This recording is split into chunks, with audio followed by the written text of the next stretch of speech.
Welcome to the X Block. Am I right, Marine? Sir, yes, sir! Then listen up. You're listening to the X Block. I'm Jared, and he's Caleb. Let's get into it. You are listening to the X Block Podcast, episode 21. I'm Jared, and I'm here with Caleb. Heyo. And this is the world's #1 Xbox podcast. Probably. It's probably, yeah. So, Caleb, what have you been playing aside from the Chinese Master Chief Collection? Dude, I haven't been playing that, actually. So, get fucked. I told you, I think a week or two ago. I know you forget anything I say to you, which is fair. Mm-hmm. But I'm kind of done with it for now. I've played Halos 1 through 4 like 14 times this year, and I'm not going to go get those hard achievements that I have left in it yet. So I'm taking a break from that, and I've actually been playing Control, and I finished the main story, and I'm now currently like probably halfway, or maybe a little less, through the first DLC, which is the Foundation, I believe. And that game is great. I'll say that. It's best like in the first 3 hours, and then it kind of drops off a little bit. But it's still really great. Like the combat, the story.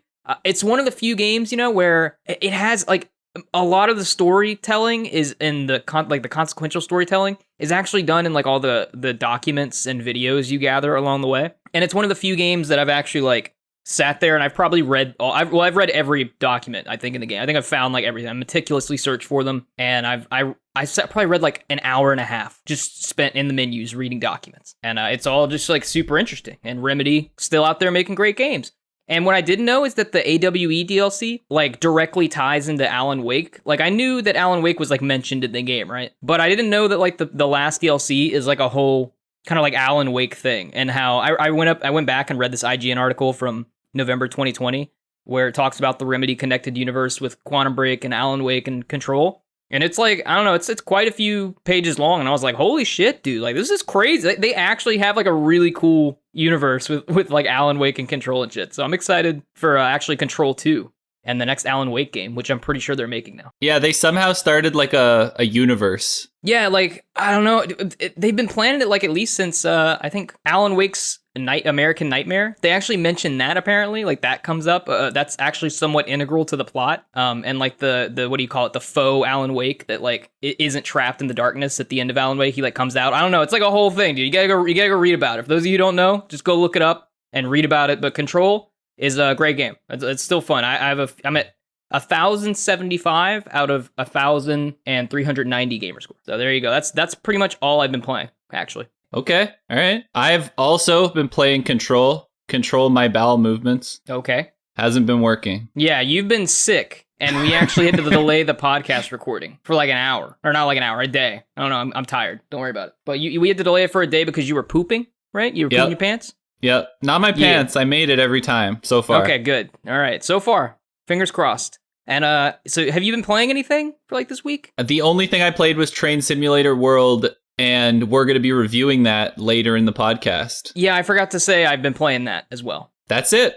I tried to boot up Plague Tale a few times, but then I got preoccupied with other things. Like the bathroom? Yes, like the bathroom.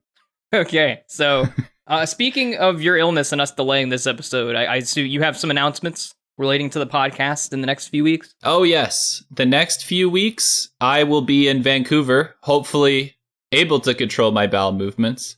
So the next 2 episodes will be untraditional X-Block podcast episodes where we will be doing kind of 2 more fun kind of themes that will be pre-recorded. We're not really going to announce them here. We're going to kind of just let them come out and let you guys experience them. But they'll be shorter than the normal podcast, probably, but who knows? Caleb and I get carried away sometimes. Yeah, so, I mean, yeah, we're planning to make them roughly 30 minutes each. They're going to be a bit shorter because we have to pre-record, and Jaren's got to, like, edit them before he leaves and everything. So you're not going to get your weekly news from us for, I guess it's the next 2 episodes, right? Do you have dates for those? Yep, August 2nd and August 9th. And on the August 2nd episode, you will still get the spinning of the wheel and the choosing of the new game for August. Okay, yeah, so that's pretty much our updates for the podcast, and I guess we'll be back to normal programming on August 16th, I assume, around there. So, yep, stay tuned for that. We're probably gonna miss. I imagine we'll miss like Halo flighting news, like Halo Infinite, and the previews are probably gonna go live between now and then. So that's one thing I'm pretty sure we'll miss. And when does Psychonauts come out again? August 25th. Okay, so we'll be back for that, and Flight Sim's about to drop on the 27th. So yeah, unless something crazy drops, we shouldn't miss anything too huge, except for probably Halo Infinite Flighting, maybe. So yeah, that's about all I have for that. Yeah, and The Ascent comes out on July 29th, so we won't be able to give our thoughts on that. Yeah, you'll have to look elsewhere, or just read articles and then wait for us. Don't go anywhere else. Stay here forever. That being said, if somebody buys somebody, like Xbox goes and purchases a major studio, maybe I'll get Caleb to give you like a quick update with his thoughts on it. Yeah, maybe you'll see some 5-minute like zingers like popping up on your podcast feed from your boy Caleb G. And now we're going to move into Outside the Box. I'm thinking outside the box, where we cover all the news you need to know outside the Xbox community. And our first story in Outside the Box, Activision Blizzard sued by California over widespread harassment of women. Yeah, you wrote in the doc, "There be diddling afoot!" ! Like a pirate or something.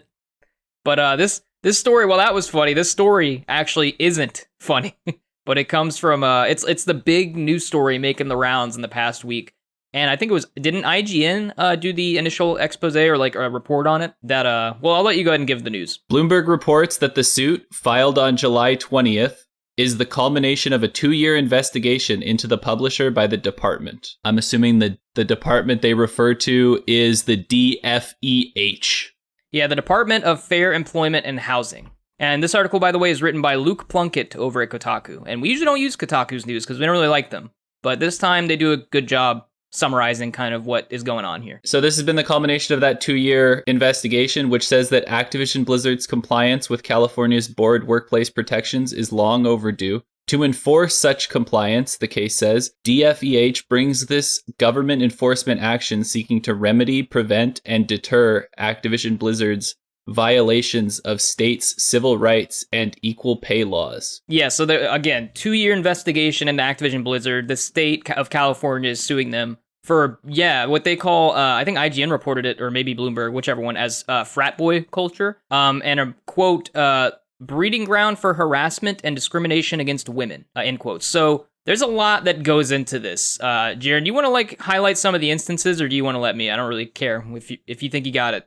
Yeah, I'll read a couple of these instances that they've quoted in the article. Yeah, go ahead. It's kind of it's pretty egregious, but yeah. In the office, women are subjected to cube crawls in which male employees drink copious amounts of alcohol as they crawl their way through the various cubicles in the office and often engage in inappropriate behavior towards the female employees. Male employees proudly come into work hungover, play video games for long periods of time during work, while delegating their responsibilities to female employees, engage in banter about their sexual encounters, talk openly about female bodies, and joke about rape.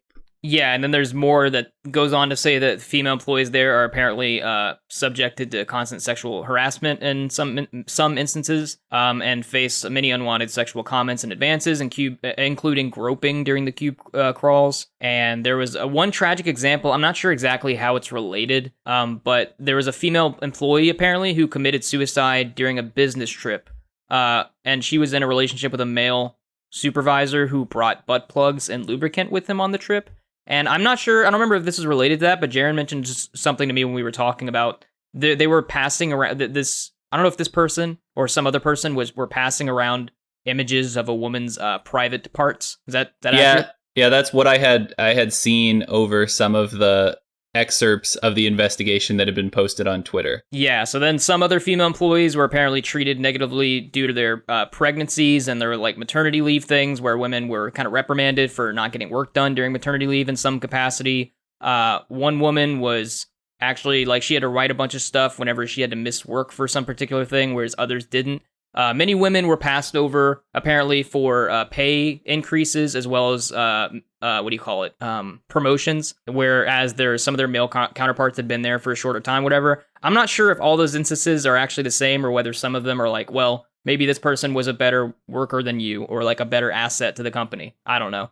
But regardless, it seems that at least in some of these cases, if not most of them or all of them, that there is like some discrimination going on here based on we assume sex or gender in this regard. So a lot going on here, and pretty big fucking news. Even seems more widespread and worse, perhaps, than the Ubisoft news that came out a few months ago. Yeah, especially since Activision largely responded to this by calling the state unaccountable state bureaucrats and saying that they had irresponsible behavior, which has essentially been condemned by every single person that works at their studio who isn't named in this lawsuit, like the heads of certain studios that I guess weren't involved in this kind of stuff. Yeah, former heads of Blizzard, I think, and Activision Blizzard, former heads of that were like, yeah, we kind of failed you guys, pretty fucked. But I think Activision's official statement was they, basically said that the investigation was inaccurate, done in poor taste, and like with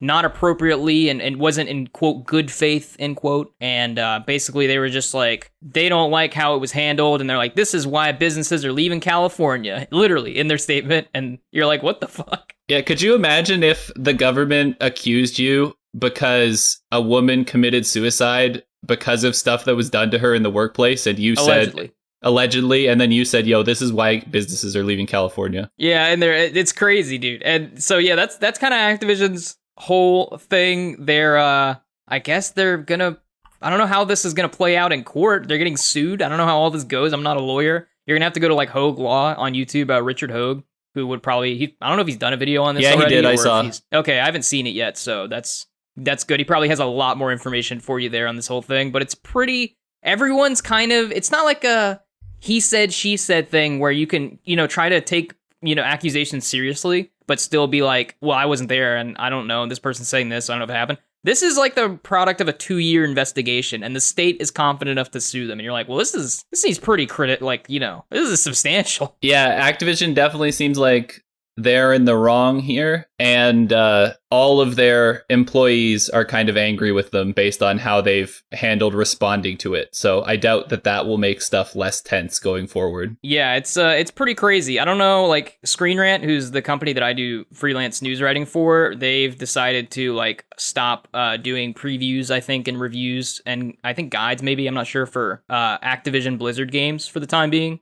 And they put a disclaimer at the top of their articles, and they're taking a lot of actions like that.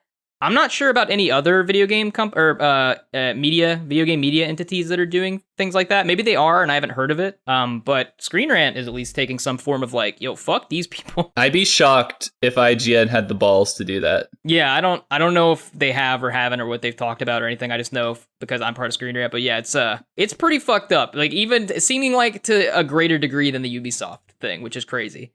And so I guess that's where we leave that for now, and we'll talk about it more if it comes up in any way. I mean, people have been reporting on statements from people who were at Activision Blizzard for the past, a few days. But now I guess what the next piece of news is about a different publisher, another big publisher, but the one that you said in the doc, Jaren, the only non-diddly AAA third party at this point. That's what I put, because at least so far, we haven't heard anything about EA. Yeah, they're next. Far. They're coming up next, but what is the what's kind of the news here? Essentially, they held their EA Play Live, or is that what it's called? I don't. Do they change their names so many goddamn times? Like they changed EA Play Live. Now it's EA Play Live. Before their streaming service thing was called EA Play. Yeah, it used to be EA Access. Now it's EA Play, but then they have EA Play Live. But these games don't really come to EA Play until later. It's a whole thing. But that you'll remember during our E3 reporting back in June, that EA said, fuck you guys, we're leaving E3, we're doing our own thing a month later. Well, they did. And it was, it was okay, actually. Better than usually any of their E3 presentations, I'll give them that. Yeah, it was. It was collectively better than their E3 presentations. And I guess the two things that I was interested in that they showed, I like this Lost in Random, like indie-style game that's coming from their EA Originals. Yeah, it looks really cool. What is it like? What is it though? The latest game in the EA Originals line, Lost in Random, is from developer Zoink, who previously made Faye and Stick It to the Man. The Burton-like adventure features a unique take on combat with a companion named Dicey. It pays homage to stop-motion animation in its world and character designs, and it releases on September 10th. So yeah, they did like a pre-show, right? And they showed a bunch of like some things they actually showed off some games in the pre-show, which was, Jared and I were like, oh my God, a fucking 15-minute pre-show. Turns out there was actually like stuff there. They actually showed some things that were kind of cool. And then they got into the event and they showed off Apex Legends Emergence, which I don't even know what that is. They have a new character. Who cares? Right? That's with season 10. And then they showed Grid Legends. And Jaren mentioned that maybe this is their kind of last big push for Grid. What were you kind of talking about that when we were watching it? Yeah, it seemed like Grid came back like a few years ago. Codemasters brought Grid back and everyone was kind of like, eh. And now they seem to be going very heavy into like the story and making this kind of narrative based Grid game. So we'll see how that works. They are using the technology from The Mandalorian in the film parts of this game. Yeah, they have live action segments apparently, and it seems like it's a bigger budget Grid. Which, for those of you who don't know, it's a racing game, but is it like a track racing game? Yeah, it is kind of a track circuit racing game. Okay, and then Jaren's really excited about Lost in Random, and it does look really cool and actually has an art style unlike every other game that's come out forever, so that's cool. And then Knockout City Season 2 is coming. They had it's like Fight at the Movies, and you played Knockout City. What do you think about that? Yeah, I played it for a bit. It's fun. It's not something I don't think that'll keep my attention for a long time. So there you go. And then two more things. They announced Battlefield 2042. And they have Battlefield 2042 Portal now. They have like basically a Forge mode, right?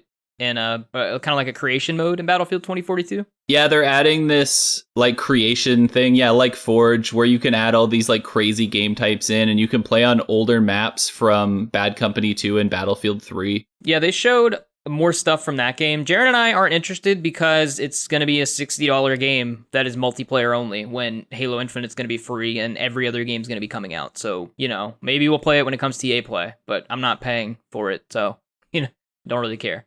And then they showed off, what else here? The last thing. They showed off Big Boy Dead Space. Yeah, it's a remake, I guess, of Dead Space by, EA Motive, who made, Star Wars Squadrons, right, that you played? Yep. Yes. So it's working on the project with senior producer Philip Ducarme, saying he joined the studio specifically to make Dead Space. And longtime fans have been consulting on the project, giving feedback to help make sure it's satisfying for new and returning players, which I commented on was pretty cool because they're actually getting fans in during the development process for the different fans in some capacity. I guess they're under NDA. I don't really know exactly how the structure works. But they can tell them that what they're doing is stupid before they do something stupid in the game. And it was like a short teaser that was in-engine footage, kind of like a 30-second version of that Avatar trailer from Ubisoft's E3 event. And, we'll probably see this game in 2023. Yeah, probably like October 2023. Yeah, it's next gen only. And so that's going to be good. It's not going to be held back in any way by any of that shit. And I don't know how this is going to do. This is going to be great, right?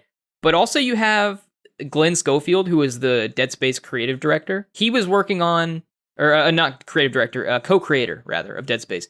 He's working on the Calypso protocol, which you'll remember was announced at the Game Awards was it December or the December before last? And I think it was 2 Game Awards ago. Yeah, it was a while ago. So they're working on that game, which looks like a kind of a Dead Space spiritual successor, whereas this is an actual Dead Space remake. So I wonder, given what they showed of that game at the Game Awards and given what they showed of this game, I wonder if they're going to come out at the same time. It's going to be weird. I bet EA saw his trailer and then saw the reaction to that and was like, we should make more Dead Space. I wouldn't be surprised if that's what happened, honestly, because I did reporting on this for a couple months ago, and they were pretty anti Dead Space up to 2018 at least, 2017. So yeah, that's everything from there. And by the way, no microtransactions, apparently. They've said it will never have microtransactions. See, the fact that they have to say that, it's I didn't expect any. You're hey, no microtransactions. I'm why do you even have to tell me that? It shouldn't have microtransactions. You shouldn't have to mention that it doesn't. Yeah, but that's all because of Activision, where now people remake the same game and then somehow it gets microtransactions. Yeah, I know, but EA is kind of the good guy now. Ubisoft's going more live service with Assassin's Creed and everything else, and then Activision is diddling women for no reason, bunch of assholes. Every one of their studios is working on Call of Duty, whereas they were making Crash Team Racing and Tony Hawk and all this other shit, and you're and Spyro, and you're Activision's back. Nah, dude, they're all on Call of Duty now, and they're diddling women. You're well, EA's kind of on the up and up, kind of getting away from live service a little bit. Took it out of Dragon Age. Got Dead Space remakes coming, Mass Effect Legendary Edition, Mass Effect 4 is being made. Shit's happening. It's true. Somehow EA became the best of the 3, which is, if you would have said that to anyone 5 years ago, everyone would have just laughed at you. Yeah, they got EA Access and Game Pass Ultimate. I'm kind of liking EA right now. I'm sure they'll fuck me in 2 years, but yeah, anyway. And now we're moving on to the X Block.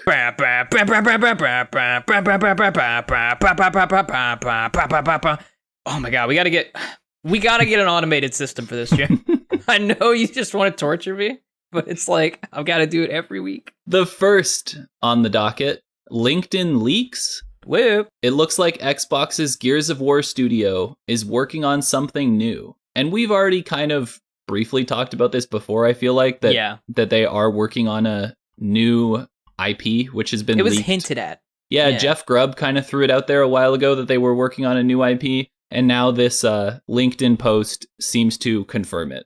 Yeah, VGC is reporting it. We're reading this as reporting it from Clobril on Twitter, who's a notable Xbox kind of insider, leaker, and I guess reports on stuff in some capacity. I'm not super familiar with the person, but they went on LinkedIn and showed, they posted, quote, "It looks like the Coalition will be working on a new IP alongside Gears of War, if this LinkedIn description is accurate." This kind of was hinted at before already as well. And so there was a LinkedIn thing from a level designer at the Coalition, and they said level designer, or their description of their post says level designer on new IP. And it says February 2021, present to 6 months, for 6 months, whatever. Anyway, so yeah, it looks like with the Unreal Engine 5 that they're getting up and running, that they're going to do like I don't know if they've already done a GDC showcase on, or if they're going to. I don't remember how that works. Yeah, okay, so soon. And looks like, yeah, the Coalition is not only working on Gears of War 6, they said they're going to support Gears 5 through Operation 8. I'm not exactly sure what operation it's on now. And apparently they're working on some sort of new IP, which is good.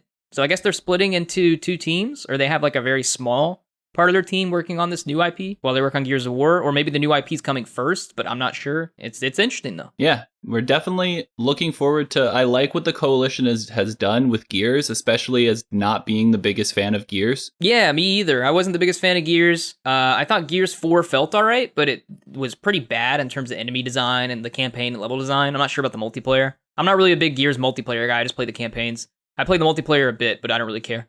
And then Gears 5 was awesome. They made it open a little bit. They had this vehicle. The game was lighter, and the weapons were great. The designs were great. It looked gorgeous. Everything about it, the story, the characters, I was way more in. Gears 5 is the best Gears game to me, which may be sacrilegious to like longtime Gears fans, but like, come on.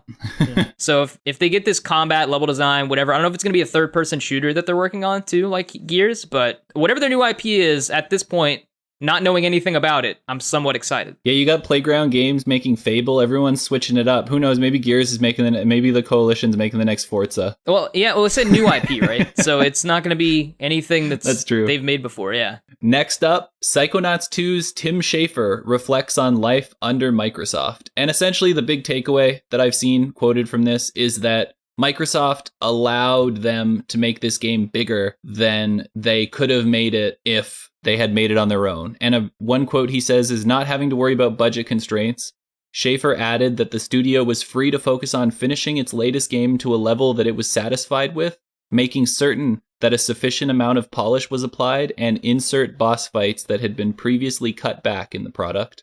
Another big advantage was access to other studios at Xbox that had experience with Unreal Engine, as Double Fine developers met with their colleagues to learn more about the software. So this is kind of a testament to Microsoft's approach on how they work with all their studios, is they kind of just let them do their own thing and they give them money. Yeah, we've heard about this before, and we've talked about this before, and like Jared said, and what Tim Schafer said, that's Xbox's approach to studio acquisitions.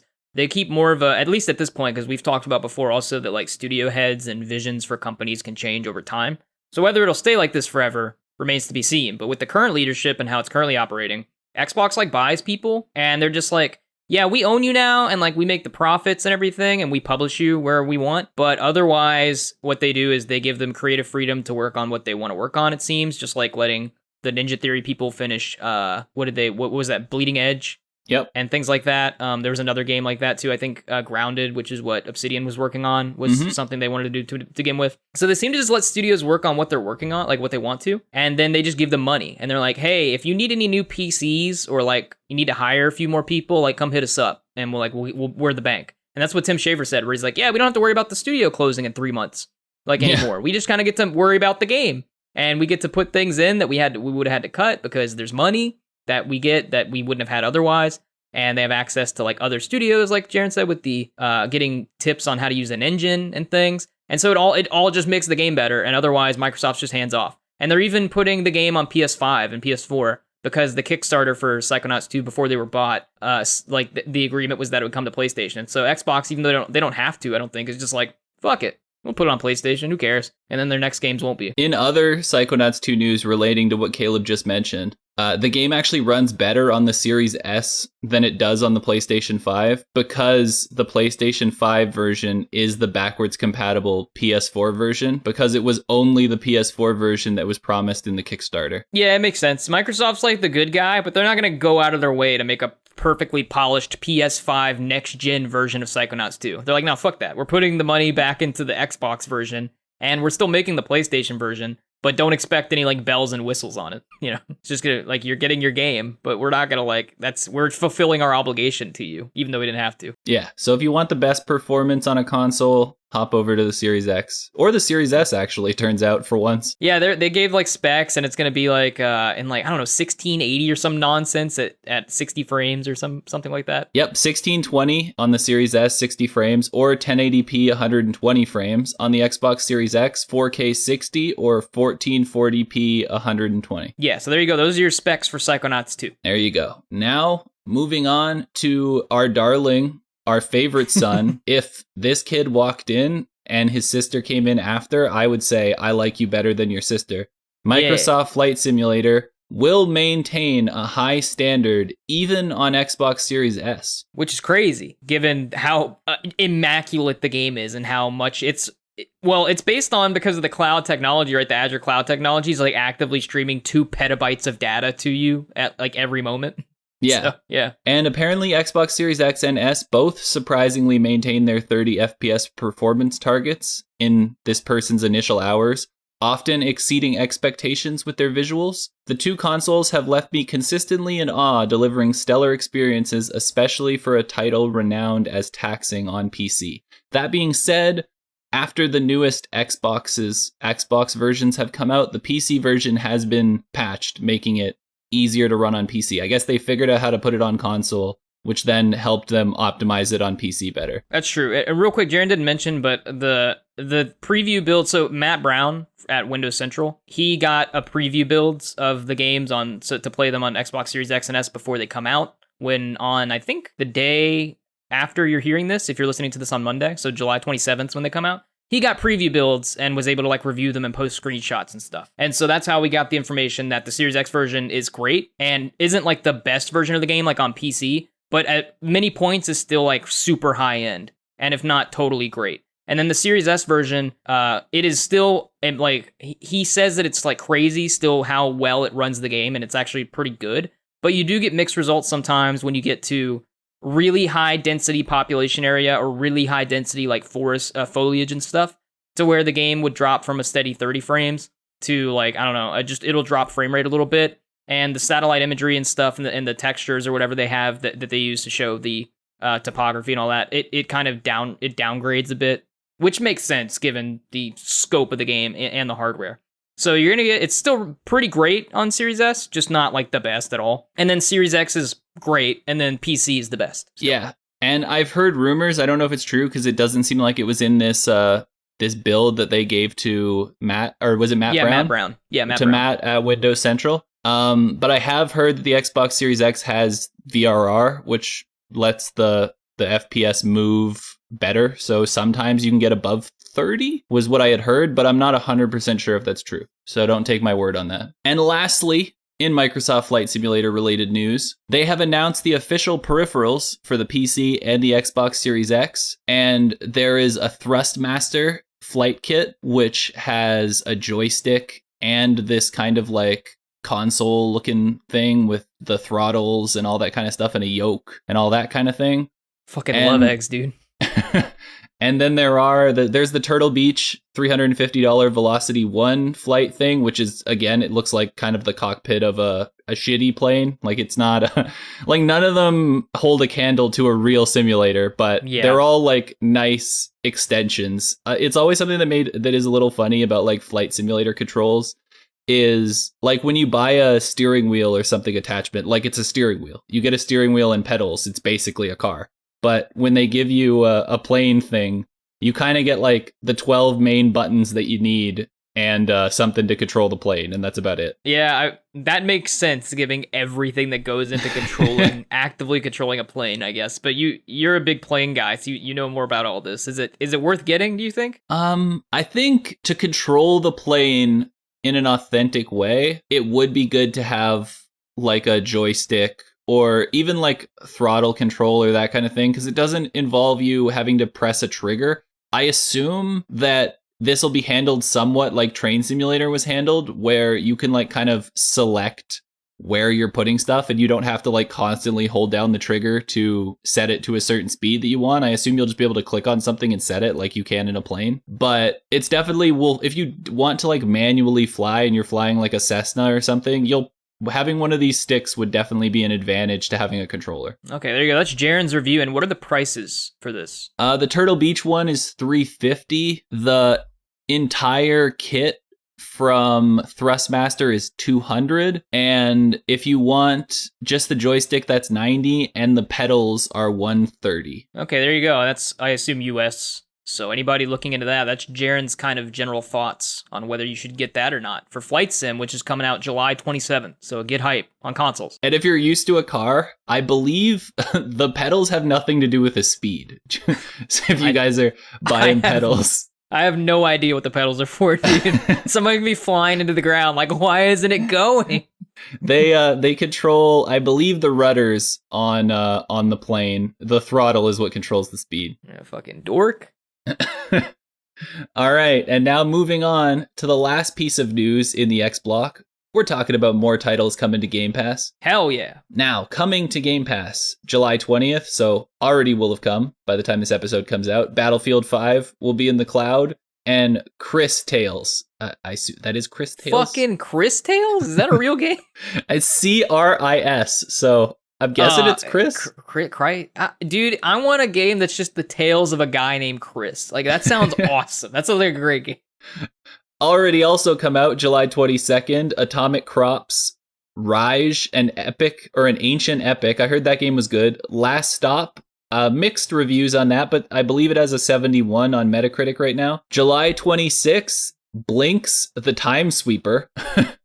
Crimson Skies, High Road to Revenge. July 27th, The Big Daddy. Whoa, dude, wait, Microsoft The Big Flight Daddy? Simulator. What was that? No, Big Daddy? What is that? No, it was Microsoft Flight Simulator. I was calling it The Big Daddy. You were saying The Big Daddy Microsoft Flight. I thought there was a game called The Big Daddy. I was like, oh no.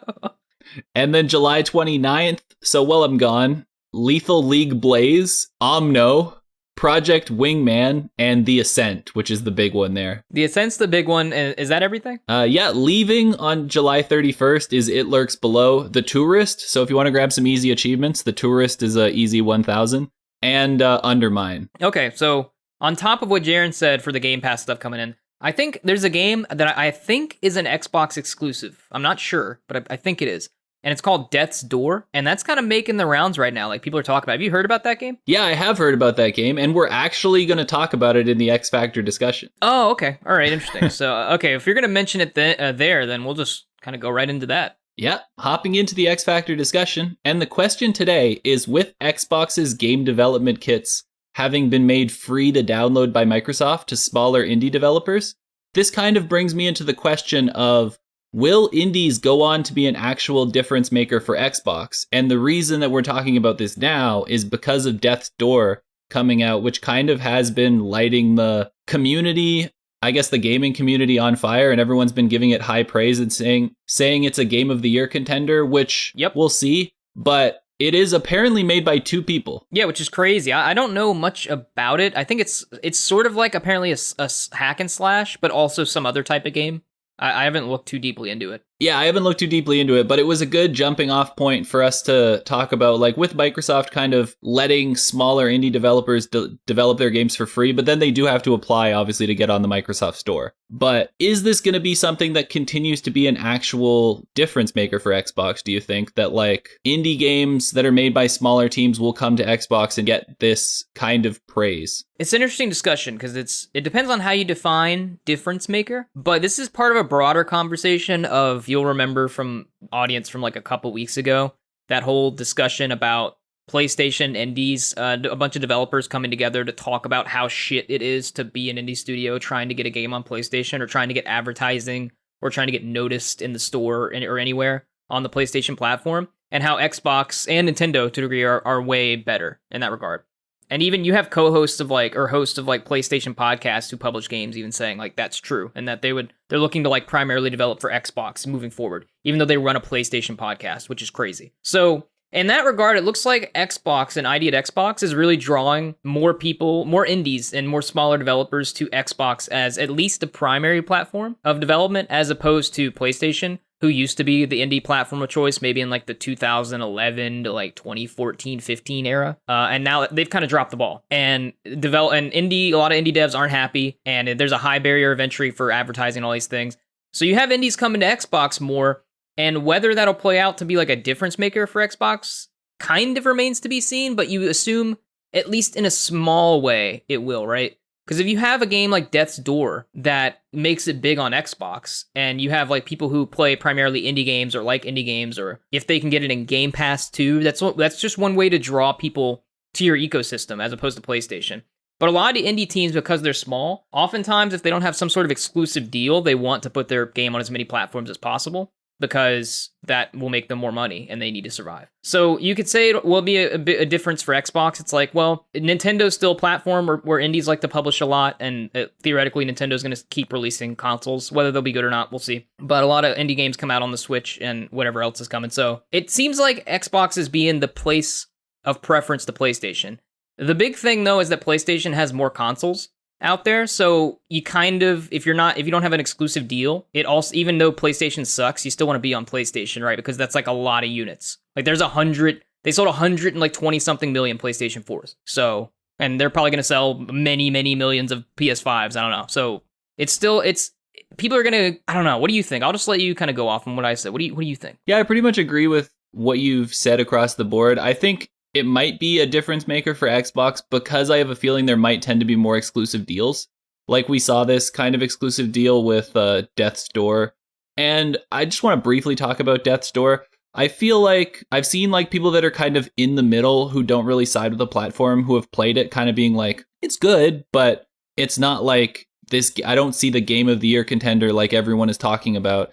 And I'm just like, I'm enjoying this fact that there's one game on the Xbox that's finally getting the PlayStation treatment, where it comes out and the games media as a whole is like, Game of the Year contender, this game's great. And there's a bunch of people going, well, it's good, but it's not that's how we feel about every single time a PlayStation exclusive comes out and everybody blows their lid and says like, this is the greatest game of all time. And I'm like, Ghost of Tsushima is a knockoff of Assassin's Creed. Yeah, like Assassin's Creed Odyssey or something. And you're like, so it's interesting that the shoe's on the other foot this time. It's kind of weird. Unlike many of those other games that I criticize, I haven't seen Death's Door even played at all, let alone all the way through, or like from a streamer's perspective or whatever. So I usually see like games like that I kind of critique in that way. But in this, you're like, yeah, I don't know if it's just fine or if it actually is a Game of the Year contender, but that is an interesting point that it's like, oh yeah, an Xbox game is getting that kind of treatment, and it's weird. And then it's also a discussion about like every year there's like at least one indie game that gets into the Game of the Year kind of discussion, either just in the discussion or even like officially at like the Game Awards or something. So if in the future you have more indie people going to Xbox, then theoretically more Xbox exclusive indie games, or like those games have a higher shot. Like Xbox has a higher shot of having one of those indie exclusives a Game of the Year contender, which is good for them and their platform. And a lot of the indie games get elevated by Game Pass too. So it's like I guess it is kind of a boon for them in the long run. And just if these indie studios grow up, like not grow up, but like kind of grow up to be bigger studios who make fantastic AAA games one day, it's like having as many of them on your platform is a good thing, right? Yeah, like how much do you think it costs to buy a studio of 2 people?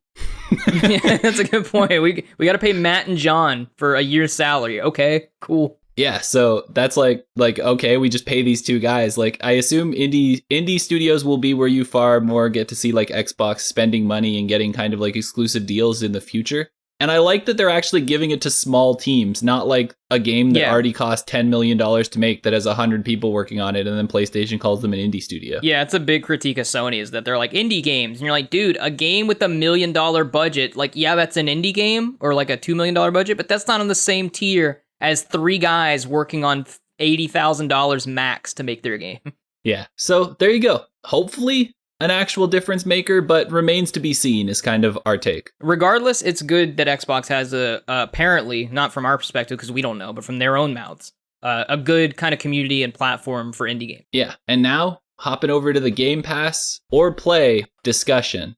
Oh, it's time, Jared. Yeah, so essentially every month we spin a wheel and it picks a game out of Game Pass that we have to play a little bit of, and then give you not a review of the entirety of the game, but on whether you should spend a few hours playing this game on Game Pass. Like if you should play it or if you should pass on it. We're not telling you to dedicate your life to this game. We're just saying, hey, maybe this is worth your time, or maybe it's not worth your time to give a shot to. Yeah, we spin the wheel the first of the month, and we review the game on the last episode of the month.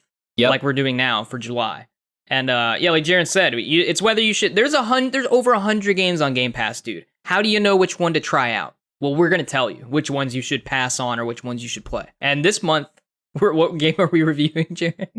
This is a review of Train, the Locomotive, the Myth, the Legend Simulator 2020, otherwise known as Train Simulator 2020. I was gonna say a little bit of editorializing there. All right, Jared, start us off, man. I usually start us off, but I'm letting you start us off. What do you think of Train Simulator? Like, what's the gameplay? Like, give people a rundown of what happens, what's going on, where you are, what you're doing, and your kind of thoughts about it. All right, I'm gonna paint you a picture. Paint me a picture of the Train Simulator, Jared. You start off as a man or a woman standing on the bricks that were built by a previous generation of people. That's me right now. And you look to your left or your right, depending on where you start, and you'll see a very well and graphically tight train. Okay. And it says, go on and get in that train, big boy. It says that on the train?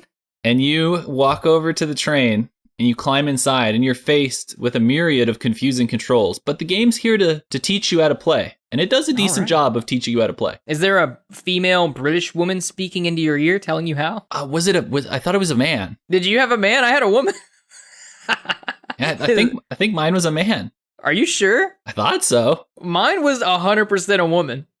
Oh. Crazy. Did we play the same train simulator? Yep. Wait, I think so. Yeah, right? Yeah.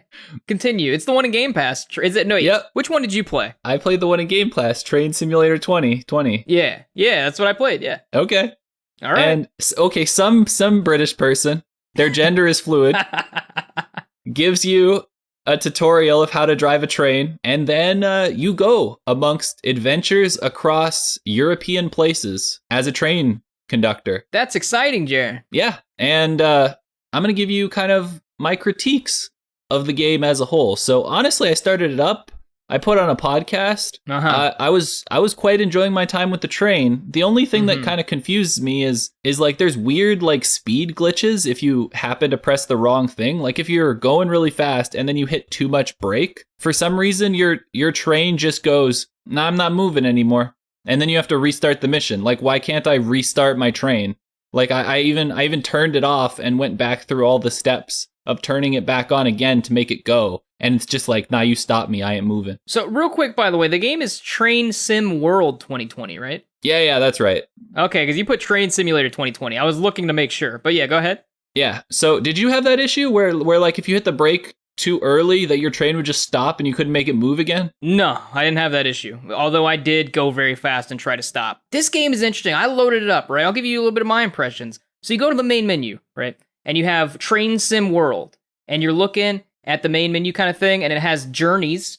And in the journeys, it says, quote, and it's called Great Western Express. And it says, Great Western Express brings to life the experience of driving high-speed and computer passenger trains on one of Britain's busiest railways. Take control of the iconic Great Western Railway's HST and command it to 125 miles per hour along the Great Western Main Line out of London's Paddington Main Line station. And so that's like the journey, right? It's one of your journeys you can do. And they have 3 other things, which are training, and then scenarios, and then timetable. I didn't fuck with timetable. I hate shit like that. Then they have another menu, dude. They have a store in there, and you can buy different like rails and different trains to, use and go on, and it's crazy. And so, listen, I started with that tutorial thing, and this woman's like, you can walk around, you're like, cool. And they're like, here's your train. You're like, got it. You get in the train, you sit down, and she tells you what all the fucking buttons do. And by that, I mean like 4 of them. And then you have to figure out the rest on your own. So I knew how to like, you gotta unlock the key, and then you gotta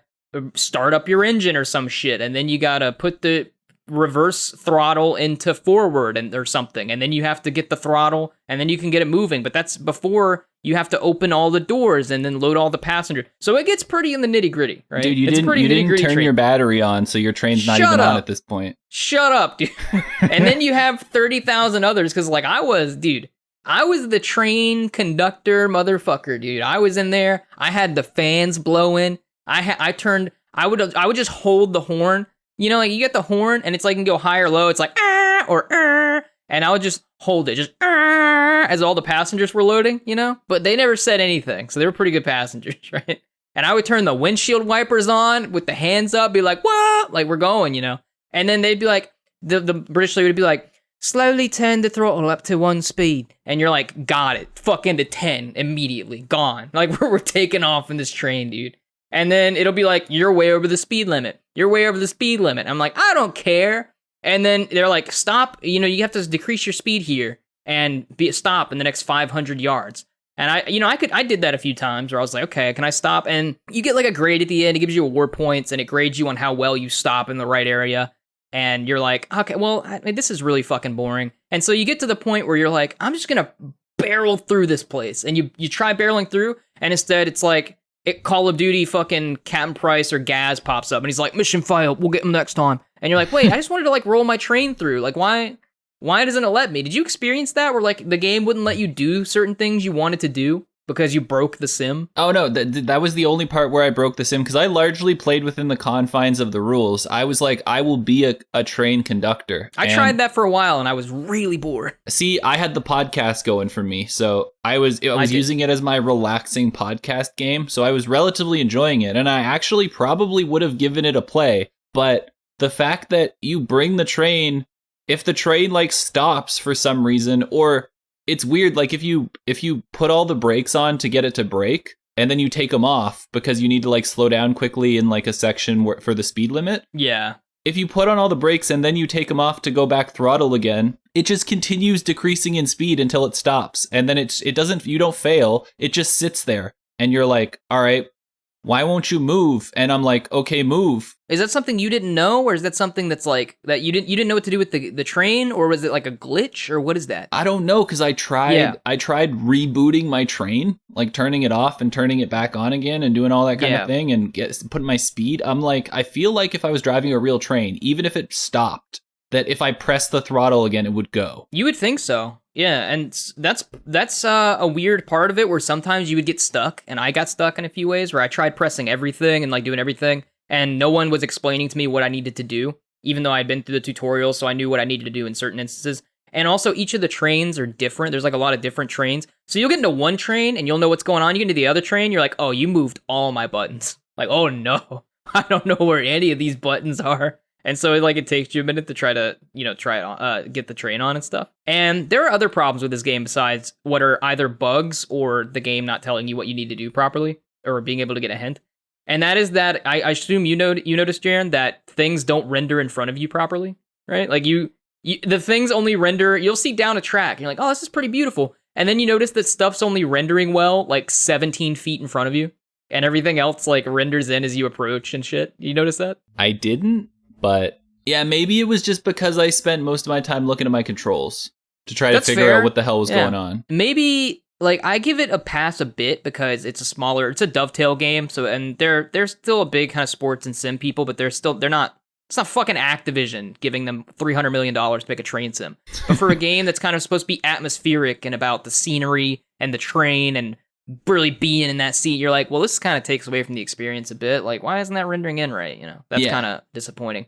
And I mean, I'll just say, I'll throw in one thing out there, dude. I tried to make it work for me, man, but it wouldn't. Like, I tried one of either the journeys or the scenarios, And I was like, they're like, you get in this train? I'm like, all right, get on, bitches. Here we go. Like, I'm the captain. I'm like, I'm in here. And it was time. And they're like, you got to leave at this time. I'm like, fuck that. We're leaving early. We're arriving early on this bitch. And then I turn the windshield wipers on. I blare the horn, full throttle, 300 miles an hour, down the fucking railway, Jaren, right? And it's like, stop at your next destination. You're approaching this. And I'm like, shut up. And so I nail the brakes, you know, and we all jerk forward and I hit it, dude. I'm only like 30 yards past the stop point. And I'm like, we nailed it. It's perfect. And they're like, unload the train and load the next passengers. So I start unloading the train. And then, dude, listen, I load the next passengers. I let them load on, but then I open my door. I get out. I'm like, all right, I'm living the terrorist lifestyle now. Like, this is it. And I get out. I'm like, I've had too much of my blue collar life, and I'm just gonna end it all. And I run across the train tracks. I'm like, so I climb over the barrier, you know, separating the tracks. And I'm like, I'm looking left and looking right. No one's looking. I go into this other train that's sitting there. It's not even my train. I don't know where it came from. It's just a train. I get in, I knock on the door, you know, I open the thing. There was a guy sitting in the seat, but as you sit in the seat, he like disappears. And I'm like, all right, this is my train now. And they're like, and then it pops up, would you like to abandon your other train and like use this train or some nonsense? And I was like, no. And they're like, okay. And I'm doing it anyway. But I'm not letting them know that that's what I'm doing. And so I'm part of that train now, dude. Well, actually, I think maybe I did accept it. And because I think that's how you have to load the train. So I accept it. And I'm like, I'm part of this now. This is my train. That other train, fuck those people. They're sitting there forever. And so I jack the train. I load on the passengers, and I'm their conductor now, dude. It's just me. And so I open the doors, get them in. I roll the windshield wipers on. I try just flooring the train in reverse. I don't know where we're going. You know, I don't know where these people are headed, but I know where I'm going, which is backward. And so I do the backwards, and it only goes like 20 yards, and then I hit a bump, and it just stops. I'm like, fuck. Well, let me just like fly in reverse. But what I do instead is I go forward, like full throttle. I learn these controls because this is a different train. I'm not used to it, but I learn. And so I pump it to full throttle, like we're going. Where are we going? Don't know. And then you can actually get out of the seat as you're driving. And so I did. I put that train on full throttle, got up, opened the doors, and sprinted through the passenger cars. Like, and just I sprinted to the back of the train, and then I sat in the back like rear caboose, and I was like looking backwards out. And there's still controls back there. And you're like, I'm just looking this way. I don't know where we're going or anything. And so I'm having my terrorist event just happening on the way. I stole these people. They're mine. And then we get down the tracks a while, and it's like, you're going to need to slow down. I'm like, we're not slowing down, dude. The fuck train has no brakes. Woo woo. And then it just failed me. It was like, you failed or something. I was like, well, what? I wanted to crash into something. I wanted to just fly down the rails. And they're like, nah, you missed your stop at 11:20 a.m. And you're like, but fuck this game. So that is why I give Train Sim World 2020 a fucking pass. Do not play that game. It does not let you fulfill your actual train sim dreams. And that's my story. All right. The only thing I'll add on to that is brutal achievement list. I didn't even look. I played it on an alt account. So did I. But I looked, nonetheless. You looked? That's good. And it's bad. It's not good. Bad. Okay. And I also agree with Caleb, and I give it a pass. So that's our review of Train Sim World and my adventures on the train. And yeah, it's if you're really fucking into train sims, dude, and that all sounded cool to you, of just delivering passengers to certain places on time while doing the proper protocols, maintaining the speed limit, and getting there on time and stopping in the proper location, then it might be for you. But for general audiences and all the normal people out there who are human beings, just pass on this. Go play something else. Yeah, but if you are into train simulators, don't make a mistake, because then the game makes you restart and your train won't keep going. It's no fun. So there you go. I thought it would let me do more crashing. So needs more crash. That's my review. All right. Now, moving on to our last segment, The Faff, where we bring you all the news that you don't need to know about, all those stories that you see on your Twitter feed that you look at and go, that clickbait title has excited me. We say don't read those. Come to us and let us take the bullet for you instead. Yeah, what she said. All right, Caleb, start us off. Like, why do you do the things you do? The first one. First, it was an Assassin's Creed expansion. Now it's Ubisoft's 8-year nightmare. This entire story is just about Skull and Bones and how the game has become an entire clusterfuck. And my favorite quote from it, we don't really need to go into too much more because this about sums it up. A few people said it was cursed. Others simply had no idea what they were supposed to make. Nobody knew what the fuck they were doing, said one former developer. I think Ubisoft Shanghai, who's worked on like Far Cry DLC, is making that. and they can't make it. It was announced like forever ago. Final Fantasy has a better chance of coming out. Any Final Fantasy game. Final Fantasy VII Remake Part 8 has a better chance of coming out than that game. And also, they're trying to release a pirate sim, a PvP pirate sim, when Sea of Thieves is out there. So, like, good luck. I got some other great quotes just to finish this off. It's too big to fail, just like the banks in the US. A current Ubisoft developer said that. And a former developer said, a lot of stuff still doesn't make sense. Just polishing it at this point would be a waste of time. Jesus, they're dunking on it, dude. So they were making this game out of, like, the ship combat in Assassin's Creed, like 3, that started with 3, and then moved on to Black Flag. And so they were kind of making it just a total ship game based on this. And it looked cool and had a cool premise. And they just couldn't make a video game, is the problem. Yep. And I guess we'll finish off with this last quote. No one believed February 2022 for launch, but you can always hope.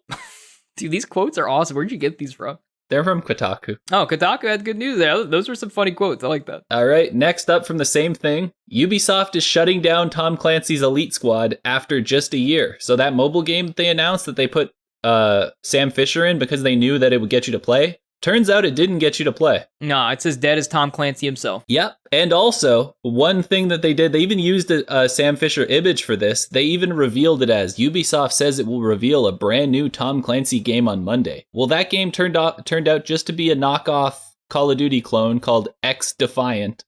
And it's a free-to-play shooter that is coming out at some point. But largely, the reason it's in the FAF is because no one cares. Amen, Brother Ben. All right, hit me with the next one, Caleb. Oh, well, just speaking of Ubisoft real quick, you know that they're still supporting fucking Breakpoint? Like, I wrote an article this week, dude. They're doing, like, some 20th anniversary celebration. Oh, yeah, we saw that before. Yeah, they have, like, some Tomb Raider nonsense coming out. They're, like, doing more operations. I don't know why they're supporting that game. Ubisoft, go make another game. That's all I have to say.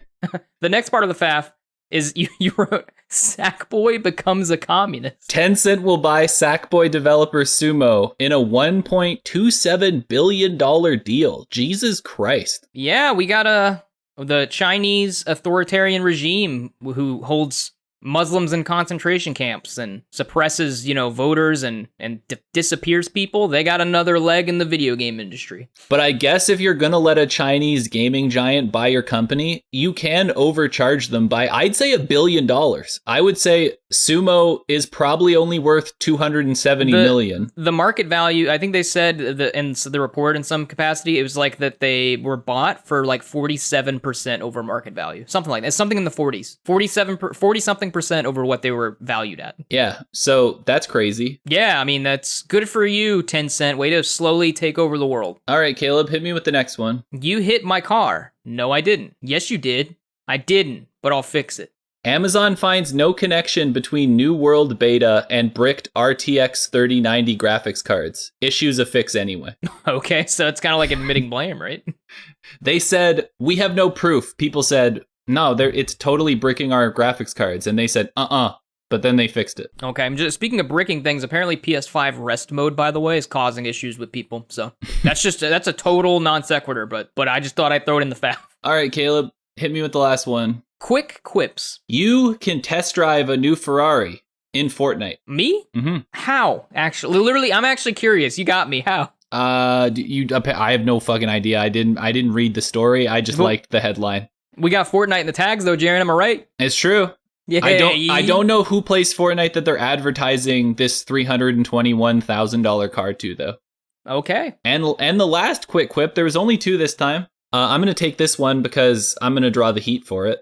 Okay. Detroit Become Human sells 6 million copies, becomes Quantic Dream's best-selling game. Not only is it Quantum Dream's best-selling game, it was the best game of the year on PlayStation the year it came out. Way better than God of War, and I kind of liked it better than Spider-Man. So hot takes from Jaren, but he's probably not wrong. So there you go. You could make an argument with me that Spider-Man was better. I would have a discussion with you about that, but it's both of them are better than God of War. Yeah, well, Detroit Become Human doesn't have like the dumb sequences that Spider-Man has. Yeah. They're both of those are fair. I'll take either one of those as the best one. If you say God of War, I say no.